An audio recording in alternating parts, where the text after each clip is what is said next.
Winter, 1941. Providence, Rhode Island. Inside a drafty hangar near Quonset Point Naval Air Station, the smell of machine oil hung thick in the frozen air. Outside, snow piled against steel doors. Inside, a single lamp illuminated a metal table where British blueprints lay spread like a surgical diagram. Jack Reynolds stood over those plans, his breath forming clouds in the cold. He was 29 years old, an engineer. Not yet a hero, not yet a cautionary tale, just a man with a pencil and too much confidence. Before we go further, if you love untold stories from World War II, hit that subscribe button right now and drop a comment telling me where you're watching from around the world. London, Sydney, Texas. I want to know. Jack traced his finger along the curved line of Britain's Nissen Hut. It looked simple, almost too simple. A half moon of corrugated steel. 3 men could raise one in under 5 hours. Britain had scattered thousands across Europe, North Africa, the Pacific. They sheltered troops, stored ammunition, survived artillery fire. America wanted its own version. Bigger, stronger, more modern. That's why Jack was here. His supervisor, Charles Denton, stood across the table. Charles was 46, a naval architect from Detroit, a man who believed problems were solved with more steel, more rivets, more American grit. "What do you think?" Charles asked. Jack didn't answer right away. He was reading a note scrawled in the margin of the British plans, handwritten, almost invisible under the lamplight. "Curvature critical to load balance. Do not alter." Jack smiled. "We can do better," he said. Charles raised an eyebrow. "Better than the British?" "Look at this curve," Jack said, tapping the blueprint. "It's too steep, too much material for the arch. We can flatten it out, make it wider, easier to ship in pieces. Cut costs, speed up production." Charles leaned in. "You sure?" Jack nodded. "I ran the numbers. A shallower curve gives us more interior space. Lighter frame means faster assembly. We can crank these out by the thousands." What Jack didn't say, what he didn't yet know, was that Britain's curve wasn't a guess. It was mathematics, perfected under fire during World War I by a British engineer named Peter Nissen. Every angle calculated, every ratio tested. The curve wasn't decorative, it was structural gospel. But Jack Reynolds, brilliant and young, saw only inefficiency. He saw a design to improve, and America loved improvement. 3 weeks later, the first prototype rolled off the line. It looked almost identical to Britain's Nissen Hut. Same corrugated steel skin, same semicircular silhouette, but flatter, wider, sleeker. The Navy called it the Quonset Hut, named after the air station where it was born. Jack stood in the assembly yard, watching workers bolt the sections together. 10 men, 8 hours. Not bad. "Looks good," Charles said beside him. Jack nodded, but something gnawed at him, a quiet discomfort he couldn't name. The hut looked strong. But did it feel strong? He walked inside. The space was massive compared to the British version. Plenty of room for bunks, equipment, storage. But as he stood in the center, staring up at the shallow arch overhead, he noticed something. The steel panels didn't sit flush. Tiny gaps where the bolts pulled against the frame. Nothing serious. Probably just assembly error. He made a note to tighten tolerances. He didn't yet know that those gaps were a symptom, a warning, a crack in the foundation of his confidence. By December, the Navy ordered 500 units. By January, 1,500 more. Jack's design was a hit, fast to produce, easy to ship. The brass loved it. But then came the field tests. Kansas City, February 1942. Open plains. winter wind screaming across flat land like a freight train. Jack wasn't there, but the engineers were, and when the wind hit, the huts twisted, not collapsed, not yet, but bent, warped. The shallow curve couldn't distribute the stress. The frame groaned. Inside, weld joints popped loose, panels buckled. One engineer radioed back to Providence. Structural integrity compromised under sustained lateral load. In plain English, the wind was beating them to death. Charles called Jack into his office, closed the door. "It's just a test," Charles said. "Midwest winds are brutal. We'll add reinforcements." Jack nodded, but his hands were shaking, because deep down, he knew. He'd ignored the warning in the margin. "Curvature critical." He'd thought he was smarter than the British. He was wrong. But the war didn't wait for perfection. By March, Quonset Huts were shipping overseas, North Africa, Pacific Islands, Alaska. Everywhere American forces landed, the huts followed. And everywhere they landed, problems followed too. In the Aleutian Islands, huts froze solid, ice cracking through poorly sealed seams. In the South Pacific, tropical heat turned them into ovens. Ventilation, so elegant in Britain's design, was absent in the American copy. In North Africa, desert winds buried them in sand, and when storms came, the huts groaned like dying animals. Reports trickled back, quiet at first, then louder. "Huts leaking. Structural failure under heat expansion. Requires double the assembly time of British Nissen." Jack read every report, each one a nail in his chest. But the worst was yet to come. April 1942. A manila envelope arrived at the War Department in Washington, D.C. Inside, a classified memo from Major Henry Clark, British liaison officer stationed in Cairo. The memo was blunt. American Quonset huts, collapsing under desert conditions, inadequate ventilation, poor load distribution. Assembly time double that of Nissen Hut. Recommend immediate redesign or revert to British specifications. And then, at the bottom, a single line that would haunt Jack Reynolds for the rest of his life. "You ignored the secret." What secret? Jack stared at those words until they blurred. He'd studied the British plans for weeks, every measurement, every bolt, every weld. What had he missed? The answer was buried in archived British engineering notes, documents Jack had never seen, documents the British hadn't shared, because some knowledge isn't given. It's earned. Washington, D.C. May 1942. Jack Reynolds sat in a windowless room in the War Department basement, surrounded by file boxes and cold coffee. He'd been there for 3 days, searching. The British memo haunted him. You ignored the secret. What secret? Jack had copied the plans. He'd followed the measurements. He'd built the hut, but he hadn't understood it. And now, buried in a stack of archived Royal Engineers correspondence from World War I, he found it. A single page, yellowed, typed on an old British typewriter.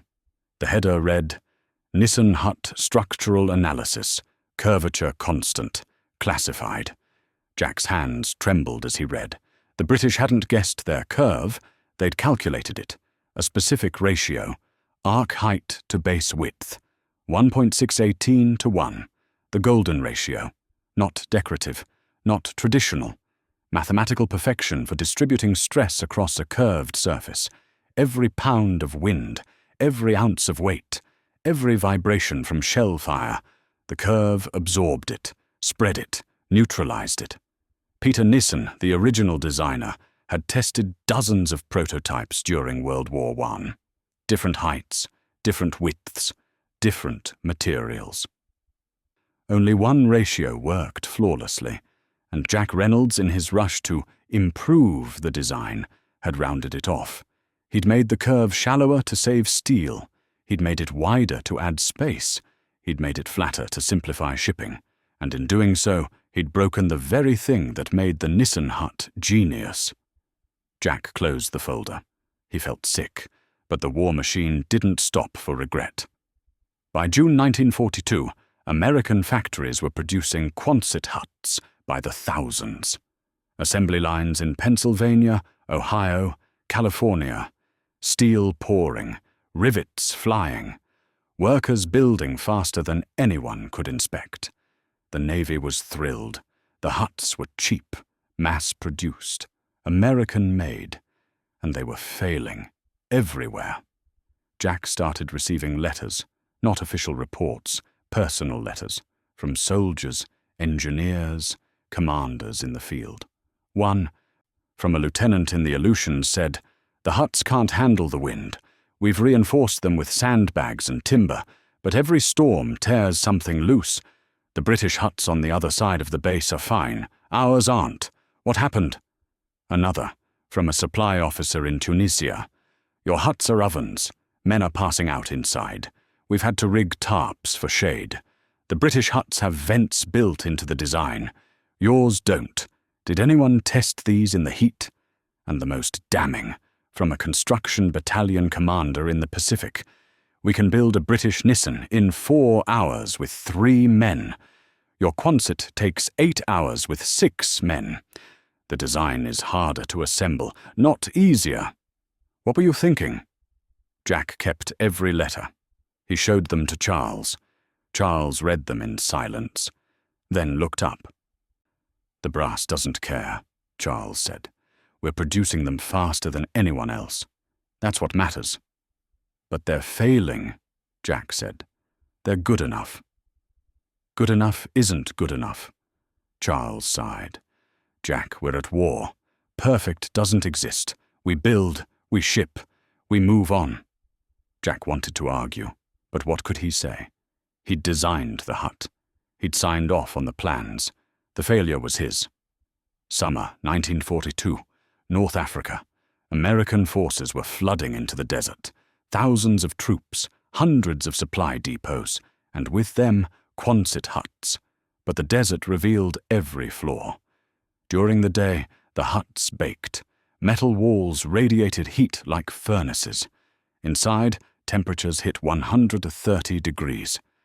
Men couldn't work, couldn't sleep. Supplies spoiled.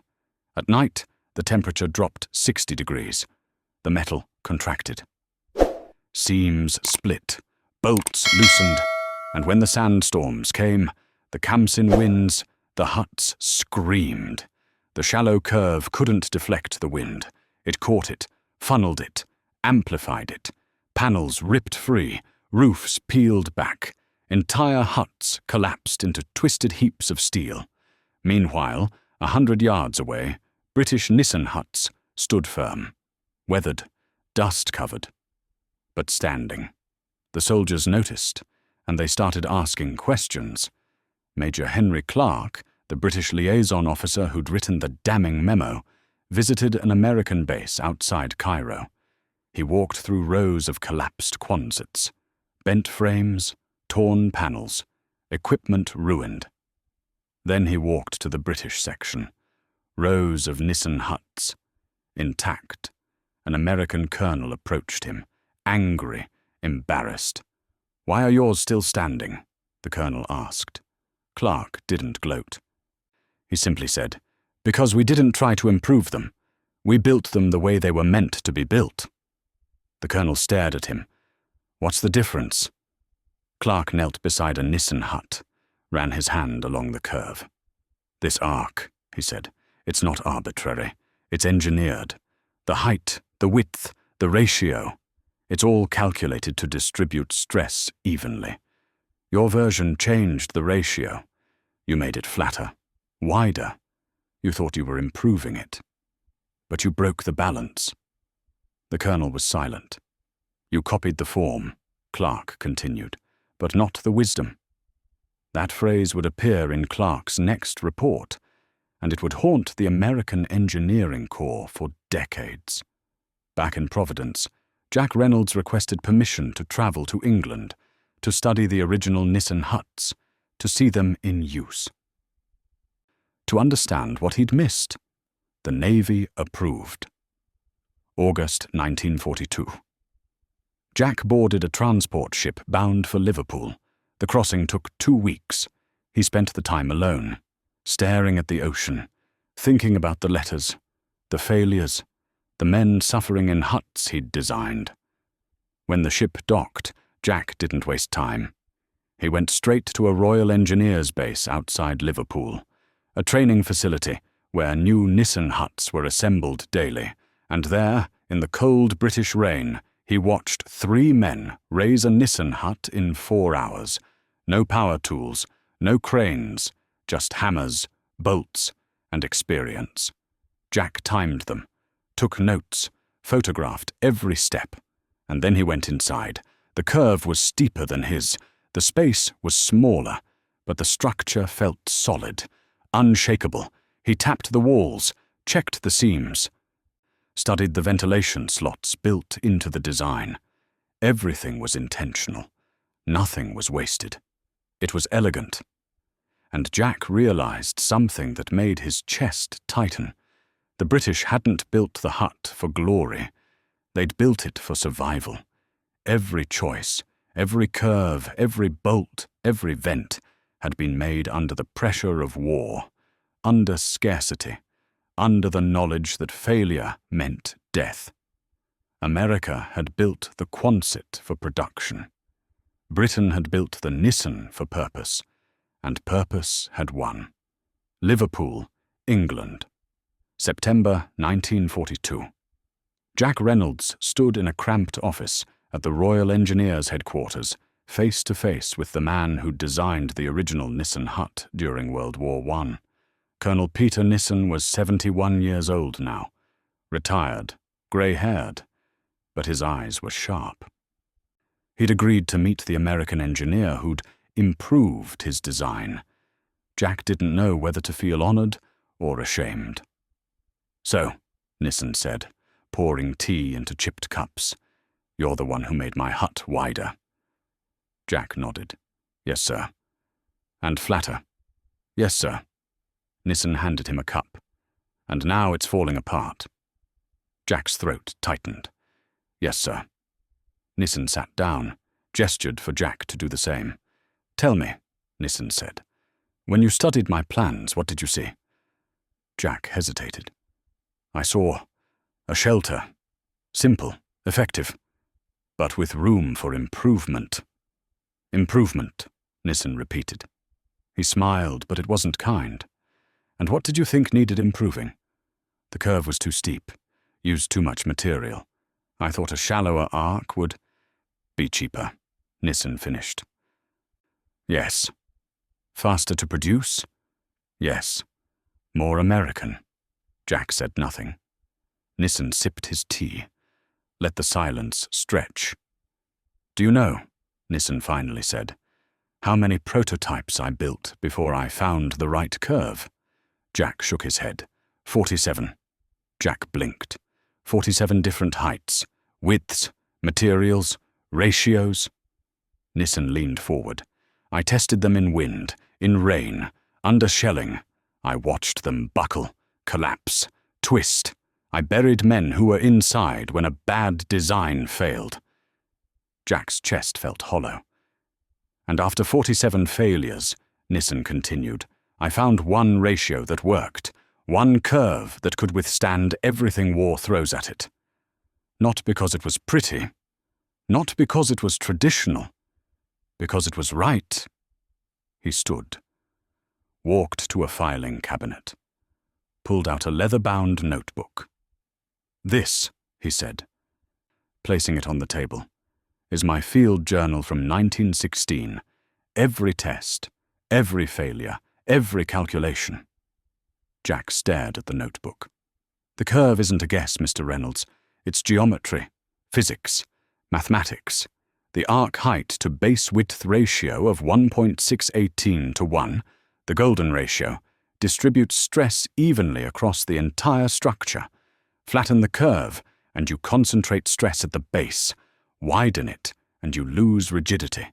Change anything, and the whole system fails. Jack opened the notebook. Page after page of hand-drawn diagrams, calculations, notes scrawled in the margins. Ratio critical. Do not alter. The same warning Jack had ignored. You thought you were improving my design, Nissen said quietly. But you were dismantling it. Jack spent the next 3 days at the Royal Engineers base, learning what he should have learned before he ever touched a blueprint. He watched British engineers assemble Nissen huts in rain, wind, and the mud. He learned that the curve wasn't just structural, it was aerodynamic. Wind flowed over it, not into it. He learned that the ventilation slots weren't decorative. They created airflow that regulated temperature naturally, without fans or electricity. He learned that the bolt pattern wasn't arbitrary. It was spaced to allow thermal expansion without splitting seams. Every detail had a reason. Every choice had been tested under fire. The Nissen Hut wasn't a design, it was a solution, and Jack had treated it like a rough draft. On his last day in Liverpool, Jack walked through a row of Nissen huts that had been standing since 1940. 2 years, countless storms. German bombs falling close enough to shatter windows in the nearby town, and the huts were fine, weathered, dented, but standing.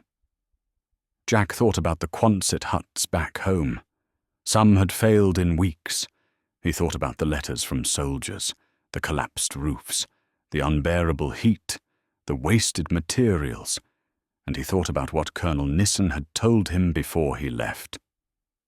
Engineering isn't about making things faster or cheaper, Mr. Reynolds. It's about making things right. Because in war, good enough gets people killed. Jack returned to the United States in October 1942. He carried with him Colonel Nissen's field journal, a loan, not a gift, and a truth too heavy to ignore. The Quonset Hut was a failure, not because it didn't work. It worked, barely, but because it could have been so much better. And the reason it wasn't? American pride. Jack requested a meeting with his superiors. He brought his notes, his photographs, the evidence of what the British had done right and what America had done wrong. He sat in a conference room in Washington, D.C., across from 3 naval officers and 2 War Department officials. He laid out everything: the golden ratio, the stress distribution, the ventilation, the assembly time. He showed them photos of collapsed Quonsets. He showed them photos of intact Nissens. "We need to redesign," Jack said. "We need to go back to the original specifications, use the correct curve, add proper ventilation, fix the bolt spacing." The room was silent. Then one of the naval officers spoke. "How long would that take?" 3 months. Maybe 4. "And how many huts are we producing per month right now?" Jack hesitated.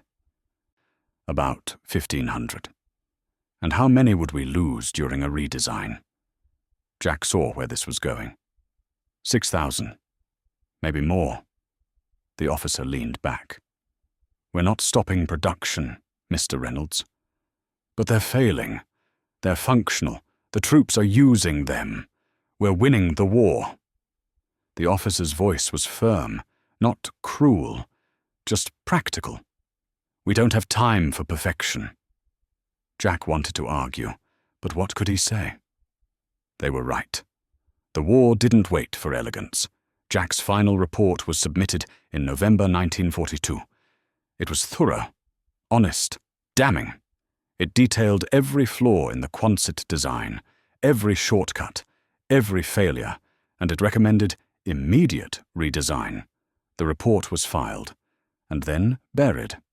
Not maliciously, not out of spite, but because the war machine had momentum, and momentum doesn't stop for regret. By the end of 1942, over 20,000 Quonset huts had been produced. By 1945, the number reached 160,000. They sheltered troops in Europe, Africa, Asia, the Pacific. They stored ammunition, housed hospitals, served as command centers. They weren't perfect, but they were there. And in war, presence matters more than perfection. But Jack Reynolds never forgot. He never forgot Colonel Nissen's words. He never forgot the letters from soldiers. He never forgot the one line that would define his legacy. You copied the form, not the wisdom. Spring, 1945. The war in Europe ended. Summer, 1945. The war in the Pacific ended. And across the world, thousands of Quonset huts stood empty. Some had served well, others had failed spectacularly, but all of them told the same story.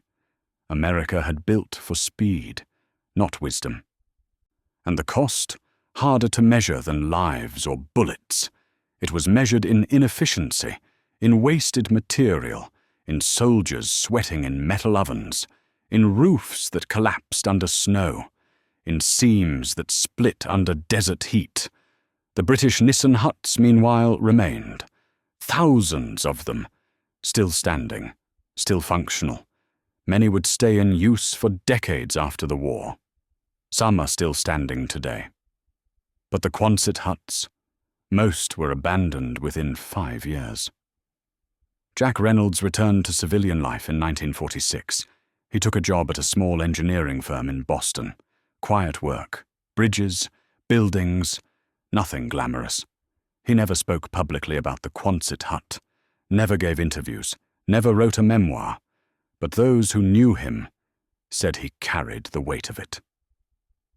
In 1958, a journalist tracked him down, asked him about the war, about his role in designing one of America's most iconic military structures. Jack was polite, but brief. "I did my best," he said. "But I learned too late that doing your best isn't enough if you don't understand what you're building," the journalist pressed. "Do you regret it?" Jack looked out the window, thought for a long moment. "I regret that I didn't listen." The Quonset hut became an American icon despite its flaws. After the war, surplus huts flooded the civilian market. Farmers bought them for storage. Schools used them for classrooms. Churches used them for community centers.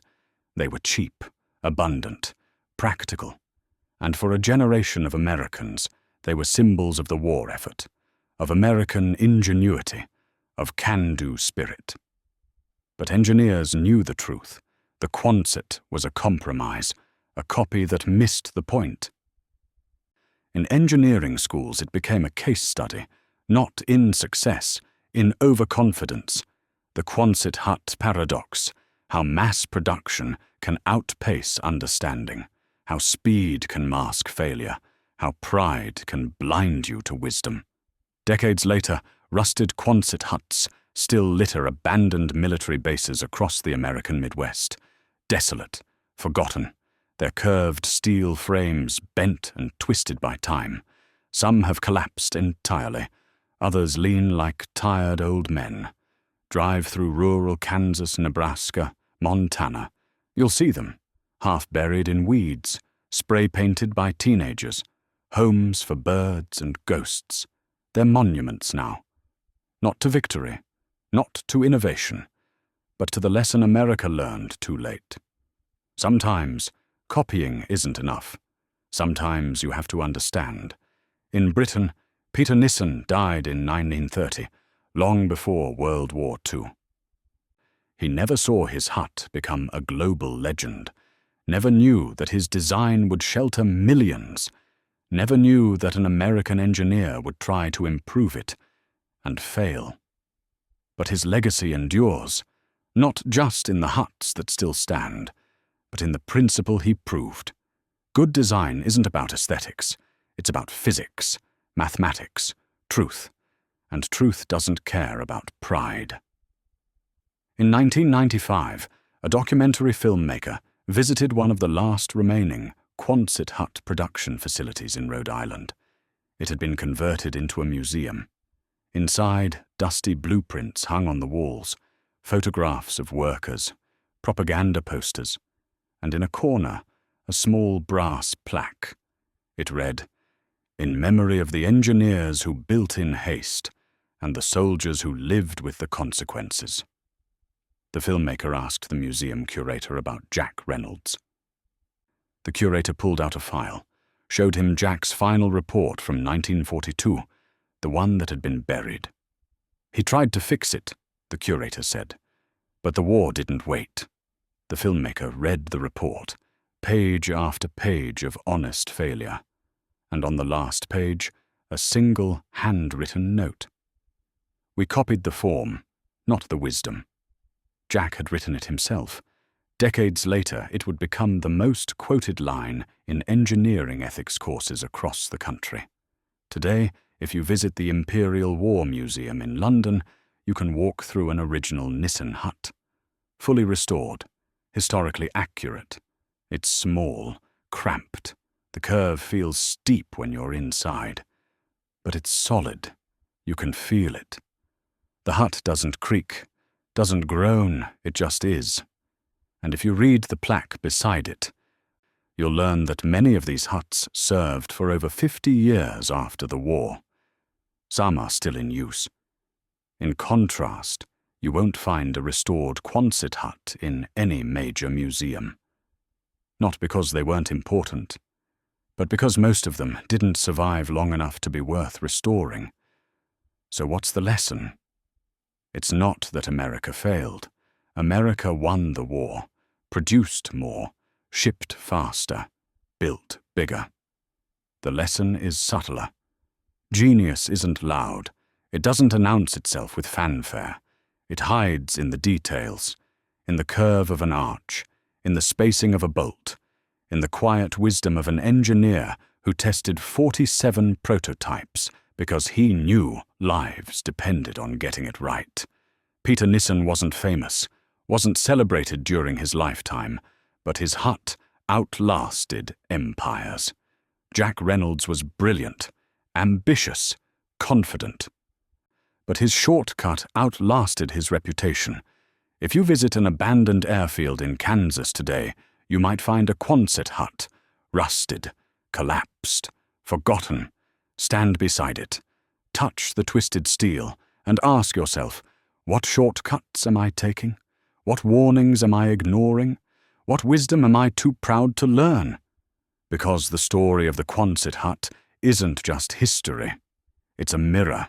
In 1941, America looked at Britain's humble Nissen Hut and thought, we can do better.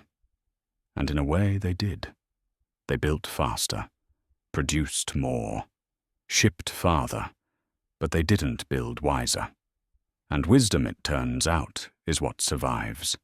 The rusted Quonsets scattered across forgotten airfields aren't symbols of failure. They're reminders that sometimes the quietest designs are the strongest, that sometimes the simplest solutions are the smartest, and that sometimes the best way to innovate is to listen. If this story made you think differently about innovation, ambition, and the cost of cutting corners, hit that subscribe button for Echoes of London. Drop a comment and tell me, where are you watching from? London? New York? Tokyo? Somewhere in between? And here's a question for you. Have you ever rushed to improve something, only to realize later you broke what made it work? Let's talk about it in the comments. History doesn't just teach us what happened, it teaches us what still matters. Thank you for watching. Stay curious, stay humble, stay wise. I'll see you in the next story.